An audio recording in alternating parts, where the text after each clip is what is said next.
இப்போ நான் அவங்க ஃபோன் பண்ணியிருந்தேன், நான் பெங்களூர்லேருந்து அடிச்சுக்கோ பிடிச்சிக்கோ ஓடி வந்துக்கிறேன். இப்போ நான் இவங்க சேஃப்டி கொடுத்து நான் இங்கே இருந்தால் வந்து வாழ்வாதாரத்தை யார் பார்ப்பாங்க?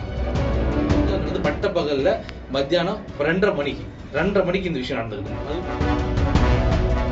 திருப்பத்தூர் மாவட்டம் வாணியம்பாடி பகுதியைச் சேர்ந்த திருமணமான இளம் தம்பதியினருக்கு 2 குழந்தைகள் உள்ள நிலையில் கடந்த 3 ஆண்டுகளாக வாடகை வீட்டில் வசித்து வந்துள்ளனர். கணவர் பெங்களூருவில் கார் ஓட்டுநராக வேலை செய்து வருவதால் வாரம் ஒருமுறை மட்டும் வீட்டிற்கு வந்து செல்வதாக கூறப்படுகிறது.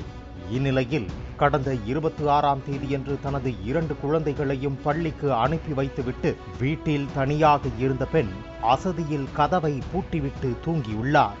மதியம் 2 மணி அளவில் கதவை தட்டும் சத்தம் கேட்ட நிலையில் தனது தாயார் அல்லது சகோதரராக இருக்கும் என நினைத்து அப்பெண் கதவை திறந்துள்ளார். அப்போது கதவின் அருகே பதுங்கி இருந்த மர்ம ஆசாமி ஒருவன் திடீரென கதவின் முன் தோன்றி தனது ஆடைகளை கழற்றி நிர்வாணமாக நின்று அப்பெண்ணின் கைகளை பிடித்து இழுத்து பாலியல் அத்துமீறலில் ஈடுபட முயன்றதாக கூறப்படுகிறது. இதனால் அதிர்ச்சி அடைந்த அப்பெண் கத்தி கூச்சலிட்டுள்ளார். உடனே அக்கம் பக்கத்தினர் வருவதை அறிந்த அந்த காமுகன் தான் வந்த பைக்கில் வேகமாக புறப்பட்டு தப்பிச் சென்றுள்ளான். இந்த இடத்துல வந்து இதுவரைக்கும் இந்த மாதிரி சம்பவம் எதுவும் நடந்ததில்ல.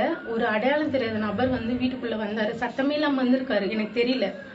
நான் வந்து தூங்கிட்டு இருந்தேன். எனக்கு வந்து 2 பசங்க, அவங்க ஸ்கூலுக்கு போயிட்டு இருந்தாங்க. எங்க வீட்டுக்காரர் வந்து பெங்களூர்ல வேலை செய்யறாரு. நான் வந்து படிச்சிருக்கேன், ஜென்ரல் நர்சிங் படிச்சிருக்கேன். இப்போ வீட்டில் தான் இருக்கேன், ஹவுஸ் ஒய்ஃபாக தான் இருக்கேன். நல்லா சேஃப்டியாக தான் இதை லாக் பண்ணிட்டு, இதுக்கு அப்புறம் இருக்கிற டோரையும் லாக் பண்ணிட்டு தான் நான் படுத்து தூங்கிட்டு இருந்தேன். அவன் எப்போ வந்தான்னு தெரியல. அந்த அடையாளம் தெரியாத நபர் வந்து உள்ளே வந்துட்டு இருக்கிறாரு. எனக்கு தெரியல எப்போ வந்தாருன்னு தெரியல. ஒரு 10 மினிட்ஸ் வந்து கதவு தட்டுற மாதிரி சத்தம் கேட்டுச்சு. நான் எங்கள் அம்மாவா இருக்கோம் இல்லை தம்பியா இருக்கோன்ற ஒரு தைரியத்தில் நான் போயிட்டு கதவை திறந்துட்டேன் சார். எதிர்பார்க்காத விதமாக அவன் வந்து நிர்வாணமா நின்று என்கிட்ட தப்பா நடக்க முயற்சி பண்ணான். வந்து கையை எட்டி பிடிக்கவே வந்தான் அவன் இந்த டோர் வழியா. அப்ப நான் சத்தம் போட்டதுனால அக்கம் பக்கத்துல எல்லாம் ஓடி வந்தாங்க. ஓடி வந்ததும் அவன் வண்டியில வந்திருக்கான். அந்த வண்டி நம்பர் நோட் பண்ண முடியல சார். அவன் வண்டியில வந்ததுனால வேகமா போயிட்டான். நாங்க பதறி ஓடி போறதுக்குள்ளே நானு எல்லாம் சத்தம் போட்டோடனே அக்கம் பக்கத்துல எல்லாம் வந்த உடனே அவன் ஓடி போயிட்டான். இதனைத் தொடர்ந்து பாதிக்கப்பட்ட பெண் போலீசாருக்கு போனில் தகவல் தெரிவித்துள்ளார். சம்பவ இடத்திற்கு சென்ற வாணியம்பாடி போலீசார் பாதிக்கப்பட்ட பெண்ணிடம் விசாரணை மேற்கொண்டனர். மேலும் அப்பகுதியில் உள்ள சிசிடிவி பதிவு காட்சிகளின் அடிப்படையில் அந்த மர்ம நபரை போலீசார் தேடி வருகின்றனர். நடந்ததை தனது கணவரிடம் அப்பெண் தெரிவித்த நிலையில் பெங்களூருவிலிருந்து வீட்டுக்கு புறப்பட்டு சென்றுள்ளார். என் மனைவியும் என் 2 பசங்க வந்து வீட்டில் இருக்கிறாங்க.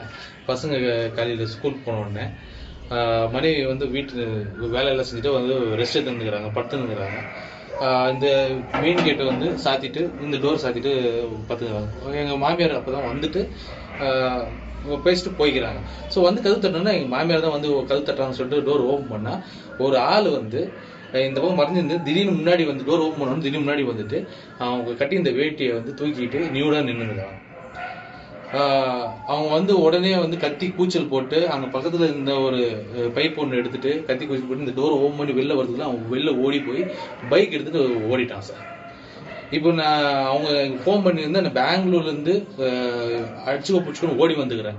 கடந்த மாதம் இதே போன்ற சம்பவம் தனது அக்காவிற்கும் நடந்துள்ளதாகவும் இது போன்ற சம்பவங்கள் நடைபெறாதவாறு நடவடிக்கை எடுக்க வேண்டும் என பாதிக்கப்பட்ட பெண்ணின் கணவர் முதலமைச்சருக்கு கோரிக்கை வைத்துள்ளார். இப்போ நான் இவங்க சேஃப்டி கொடுத்து நான் இங்கே இருந்தா வந்து வாழ்வாதாரத்தை யார் பார்ப்பாங்க? நான் இவங்க சேஃப்டி இங்கே இருக்கிறதா நான் போய் வேலை செய்யிட்டேன்.